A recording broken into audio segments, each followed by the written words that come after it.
नमस्कार मित्रों। आज मैं आपको ये हमारा 5वां एपिसोड है और आर्ट ऑफ लिविंग का ही चल रहा है अभी पार्ट। और मैं इसे बताना चाह रहा हूँ कि आर्ट ऑफ लिविंग में एक मुक्ति का सहज मार्ग क्या है। आजकल सभी लोगों के मन में ये बैठा हुआ कैसे मुक्त हो। इतने सारे पारिवारिक उलझन, सामाजिक उलझन और आध्यात्मिक उलझन। सबसे बड़ी बात तो आध्यात्मिक उलझन है। पारिवारिक उलझन से तो हम सभी बच निकलेंगे, लेकिन सामाजिक उलझन से भी बच निकलेंगे, लेकिन आध्यात्मिक उलझन से कैसे बच निकलेंगे।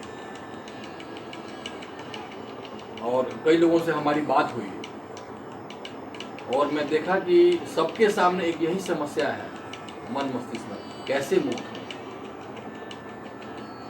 मुक्त का मतलब क्या है, मुक्ति से लोग क्या समझ रहे हैं। मैं देखा कि 90% लोग भ्रम में हैं। बहुत लोग ये समझते हैं कि मर जाएंगे तो मुक्ति हो जाएगी और मुक्ति हो जाएगी तो स्वर्ग मिल जाएगा। और मैं ऐसे ऐसे लोगों की बात कर रहा हूं जो बुद्धिजीवी की गिनती में आते हैं, जो बुद्धिजीवी लोग हैं, जिनको समाज आदर करता है, सम्मानित करता है, जो समाज के लिए माननीय है, उनको भी नहीं पता है कि मुक्ति क्या है। किस चीज से मुक्ति, बीमारी से मुक्ति या जन्म से मुक्ति, किस चीज से मुक्ति। मैं आपको उसका एक सहज मार्ग, सबसे आसान, जो पढ़ा लिखा नहीं है वो उसको भी समझ में आ जाएगा, मैं उसके बारे में 2 लाइन में ही बताना चाहता हूँ। मैं हर वीडियो में एक ही बात बताता हूँ कि ना कोई मैं प्रोफेशनल हूँ, ना कोई मैं धर्म गुरु हूँ। मैं एक सहज चीज में बताता हूँ, अपने अनुभव से बताता हूँ, या हम कह सकते हैं कि साधु संतों से जो हमने सुना है वो मैं आपको बता रहा हूँ।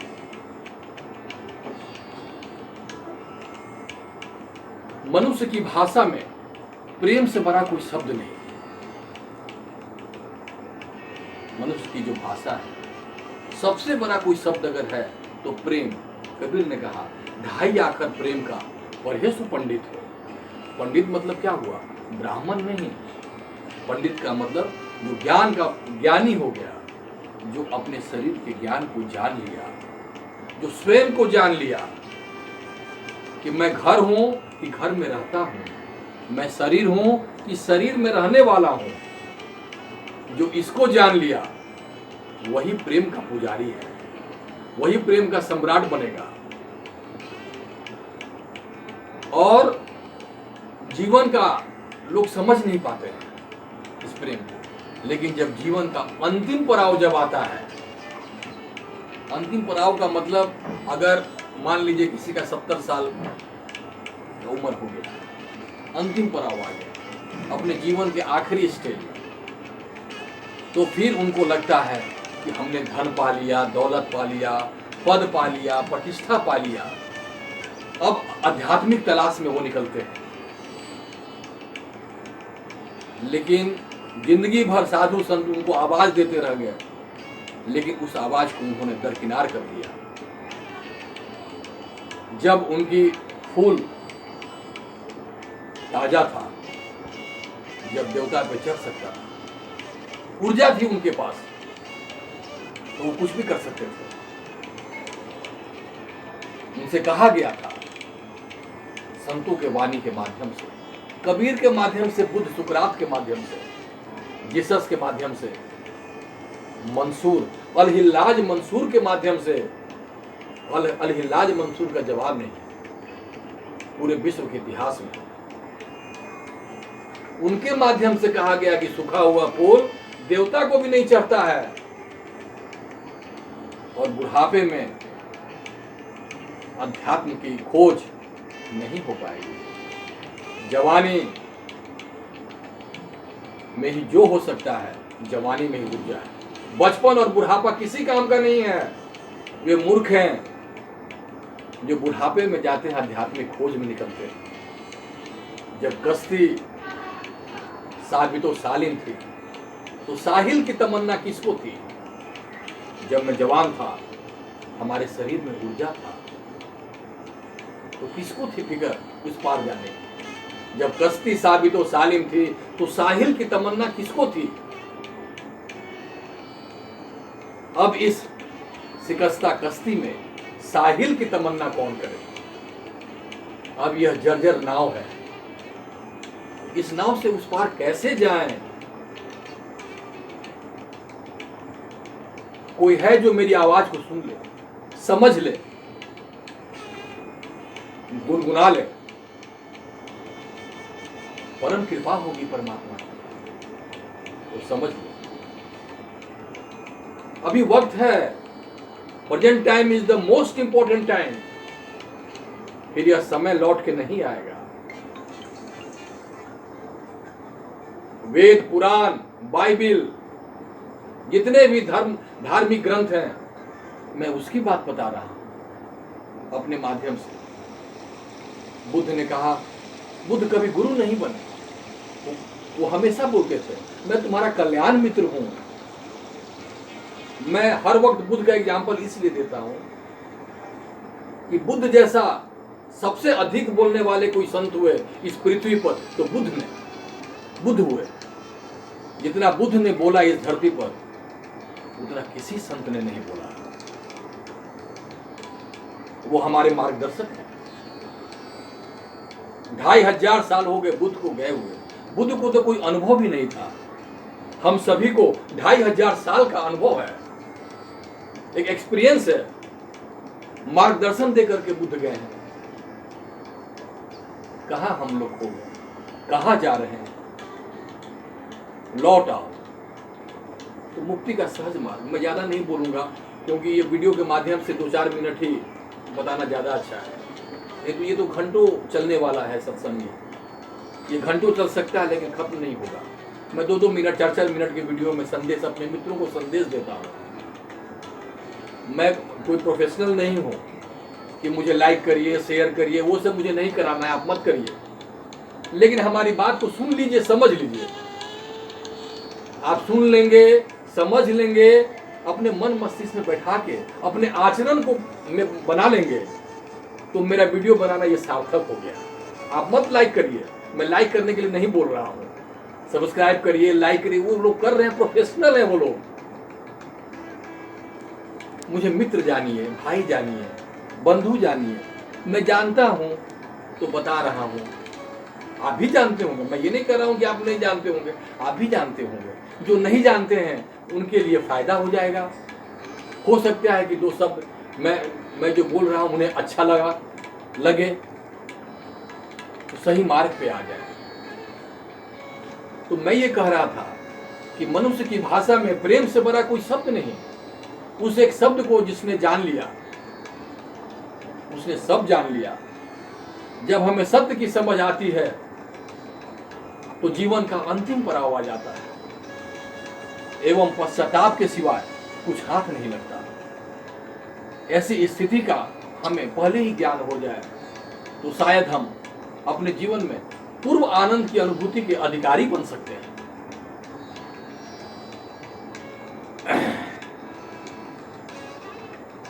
अब मैं आपको सहज कैसे हो मुक्ति का सहज मार्ग क्या है? कहां मैं जाऊं, किसके पास जाऊं, कैसे मैं मुक्त होऊंगा? इतना बड़ा संसार है, इतने सारे धर्म हैं, और इतने सबसे बड़ी बात तो यह है कि जितने लोग हैं उतने धर्म गुरु हैं। कहां कहां जाएं? कई धर्म गुरु आज जेल में हैं, हजारों लाखों उनके फॉलोअर हैं, कितने अंधेरे में गिर गए। यहां सभी बुझी हुई लालटेन लेकर के चल रहे हैं। लालटेन में रोशनी नहीं है किसी का, बुझी हुई लालटेन। खुद उनके हाथ में बुझी हुई लालटेन है, वो दूसरों को क्या रोशनी देंगे? तो सहज मार्ग में 2 लाइन में बताता हूं। सैकड़ों किताबों और संतों की वाणी का निचोड़, अल-इलाज मंसूर का निचोड़, जीसस का निचोड़, सुकरात का निचोड़, मूसा का। मूसा का तो जवाब नहीं है। कितना बड़ा प्रेमी, परमात्मा का प्रेमी, प्रेमी बनो परमात्मा का। तो सहज मार्ग में कम शब्दों में थोड़ी देर में ही मैं बता देता हूँ, 2 लाइन में। सहज मार्ग क्या है? मैं कैसे मुक्त हो जाऊं कि मैं कौवा, चिड़िया, सांप, बिच्छू न बनूं, फिर ये झूठा परिवार में न आऊं। कभी इस घर में जन्म हो रहा है, कभी उस घर में जन्म हो रहा है, कभी इंडिया में जन्म हो रहा है तो कभी अफ्रीका में जन्म हो रहा है। कहीं मैं हिंदू बन जाता हूं, कभी मुस्लिम बन जाता हूं, कभी स्त्री बन जाता हूं, कभी पुरुष बन जाता हूं। आखिर मैं हूं कौन? मैं शरीर हूं कि शरीर में रहता हूं? मैं घर हूं कि मैं घर में रहता हूं? मैं एक ही बात को बार बार रिपीट कर रहा हूं, इसलिए मैं रिपीट करता हूं कि आपके मन में वो समा जाए, आपके हृदय में, बुद्धि में समा जाए। जब ये परमाणु बम की तरह आपके बुद्धि में जाएगा, आप तुरंत बुद्धि के पार चले जाएंगे। और वो प्रेमी बांसुरी बजा रहा है उस बुद्धि के पार। आपका संसार बुद्धि के अंदर है और घटनाएं सारी घट रही हैं बुद्धि के पार से, कंट्रोल हो रहा है। आपको अच्छा लग रहा है तो बुद्धि के अंदर घटना घट रही है। आप कोई भी शुभ कार्य कर रहे हैं, अच्छा काम कर रहे हैं, बुरा काम कर रहे हैं, प्रेम कर रहे हैं, हत्या कर रहे हैं, सब बुद्धि के अंदर हो रहा है। आप बुद्धि के अंदर आ गए, इसलिए उस परम प्रेमी को भूल गए। तो मैं ये कहता है कि मुक्ति का मतलब है कि काम से, क्रोध से, लोभ से, अहंकार, ये जो पांच जो है शत्रु हमारा, उससे मुक्ति। न कि मरने के बाद मुक्ति नहीं, कि मर जाएंगे तो हमको स्वर्ग मिल जाएगा, जन्नत मिल जाएगा, हुर मिल जाएगी, ऐसा नहीं है कुछ। स्वर्ग नरक कोई भौगोलिक अवस्था नहीं है। आप मुक्त नहीं हुए काम से, लोभ से, मोह से, तो आप बंधे हुए हैं। आपके ऊपर आवरण चढ़ा हुआ है। जैसे दिया के ऊपर ढक दिया हमने किसी पात्र से, इस पात्र को उघाड़ देना है, प्रकाशित हो जाएगा, अंधकार हट जाएगा। जैसे बादल सूरज की रोशनी को ढक लेता है। आप शुद्ध हो, आप बुद्ध हो, आप परमात्मा हो, सिर्फ बादल को हटा दो। बादल को हटाना है, सूरज की रोशनी आ जाएगी और वही आके खिला देता है फूलों को। फूल नहीं जाता है, हमारे छत पे जो गमला है, हम लोग गमला लेके नहीं जाते हैं। सूरज आता है, खिला देता है, फूल खिल जाती है और खुशबू फैल जाती है। तुम खुशबू हो, पहचान लो अपने आप को। अपने आप को भूल गए हो तुम।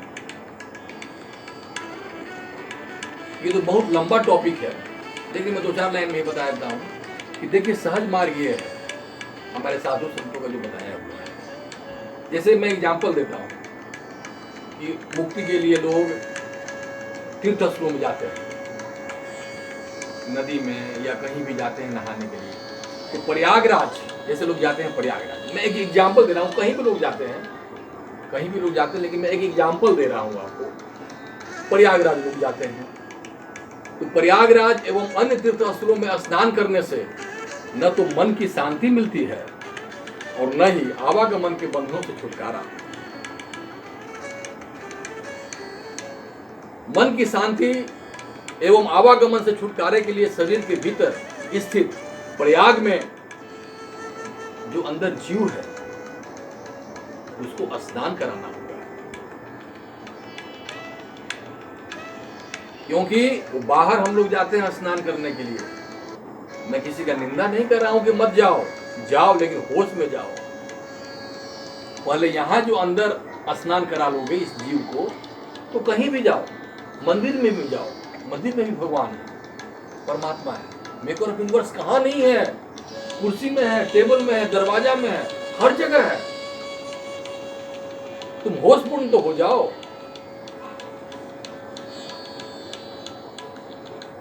ऐसा भी एग्जाम्पल आपने सुना होगा कि खंभे से निकल के आ गए परमात्मा। प्रहलाद की कहानी तो आप सुने होंगे ना, नरसिंह अवतार हुआ परमात्मा का, ठाकुर जी का, तो पिलर से निकल के आ गए। तो हर जगह है। जब वो हर जगह, तो मंदिर में भी होगा। तो जब मंदिर में भी होगा तो चैतन्य में भी हमारे होगा। तो मेरे कहने का मतलब यह है कि कहीं भी जाने से आवागमन के बंधनों से छुटकारा नहीं मिलेगी। मन की शांति एवं आवागमन से छुटकारे के लिए शरीर के भीतर प्रयाग है। इसमें जीव को स्नान कराना जरूरी है। 84 लाख भोग योनियों में जीव को छुटकारा दिलाने के लिए संतों ने मुक्ति के 2 सहज मार्ग बताए हैं। याद रखिएगा, 2 ही मार्ग है। सहज मार्ग, सहज मार्ग का मतलब इसको भी आप समझ लीजिए, आसान मार्ग। जो नहीं पढ़ा लिखा है, पढ़ा लिखा से तो कोई इस अध्यात्म से कोई मतलब ही नहीं है, इसलिए पढ़ाई लिखाई की कोई जरूरत ही नहीं। कबीर कोई पढ़े लिखे नहीं, गोपियां कोई पढ़े लिखे नहीं, तो पढ़ाई लिखे, लेकिन बताने के लिए, समझने के लिए कोई साइंटिस्ट हो, पीएचडी हो, जो कोई भी मतलब विद्वान हो, उसके लिए और एक आम आदमी के लिए एक सहज मार्ग, सबसे आसान कि कोई भी समझ ले। 2 सहज मार्ग है। एक तो है, पहला क्या है, उनमें शरीर के भीतर अवस्थित त्रिकुटी, त्रिकुटी पर जीव को साधना के बल ले जाकर स्नान कराना। त्रिकुटी कहाँ है? दोनों भावों के बीच में, ईरा, पिंगला और सुषुम्ना, जो 3 नाड़ियां आ रही हैं, और इस जीव आत्मा को उसमें, ये संगम स्थल है। ईरा, पिंगला और सुषुम्ना 3 नाड़ियां हैं, और तीनों यहां आकर के मिल रहे, गंगा, यमुना और सरस्वती। इसमें जिसने जीव को स्नान कराया, वो कहीं भी जाए ना स्नान करने, क्या फर्क पड़ता है? असली स्नान तो हो गया, जो होना था, जिसके बीच होना था वो तो जान लिया। दुनिया कुछ भी करे, उसे क्या फर्क पड़ता है? और दूसरा मार्ग क्या है? साधु संतों की सेवा करना। ये सबसे इंपॉर्टेंट मार्ग है। ये उससे भी ज्यादा, जो मैं पहला वाला बताया, उससे भी ज्यादा इंपॉर्टेंट मार्ग है ये। सबसे इंपॉर्टेंट जो सबरी ने की है, 9धा भक्ति, 9 तरह का भक्ति, जिंदगी बिता दी इंतजार में, पूरा जीवन उसने बिता दिया। हर रोज ऐसे बिताया कि हर रोज भगवान राम आ रहे हैं, प्रतीक्षा करती रही। 9धा भक्ति, 9 तरह की भक्ति। रामायण में आप लोग कभी पढ़ेंगे रामायण तो देखेंगे, मजा आ जाएगा। शरीर के भीतर जो 3 नाड़ी है, ईरा, पिंगला और सुषुम्ना, उसकी मिलन स्थूली त्रिकुटी है। इसे गंगा, यमुना और सरस्वती भी कहा जाता है। इस पर ही जीव को स्नान कराने से मन की शांति एवं जन्म मरण के बंधनों से छुटकारे का मार्ग प्रशस्त हो जाता है। सबसे सहज मार्ग है कि तुम उस पुरुष की संगति कर लो जो आवागमन के बंधनों से मुक्त हो गया है। अब मुक्त पुरुष के संगति से न तो इलाहाबाद में स्थित गंगा यमुना जाने की जरूरत है संगम में, न स्नान करने की जरूरत है, न ही किसी पूजा पाठ एवं तपस्या की। ऐसे पुरुष का संग कर लो जो मुक्त हो गया है काम से, क्रोध से, लोभ से, अहंकार से, जो 5 द्वेष है हमारे, उससे जो मुक्त हो गया वही मुक्त है। मरने के बाद मुक्ति नहीं, जीते जी मुक्ति होती है। अगर आप ऐसा कर चुके हैं तो आप महान हैं, मैं आपको नमस्कार करता हूं। अगर आप जीते जी काम से, क्रोध से, लोभ से, अहंकार से मुक्त हो गए हैं तो आप माननीय हैं इस पृथ्वी का, आप देवताओं से परे हो गए। अगर आपने ये नहीं किया है तो फिर मुश्किल है, आपको करना चाहिए, क्योंकि समय बहुत कम है। हर एक दिन आखिरी दिन, हर रात आखिरी रात है, ये मान के चलिए। हर रात आखिरी रात मान के चलिए, यही आर्ट ऑफ लिविंग है। मैं आगे भी और भी बताऊंगा, और आज इतना ही। अगले एपिसोड में फिर इसके बारे में आगे मैं बताऊंगा, अभी चलता रहेगा ये। नमस्कार।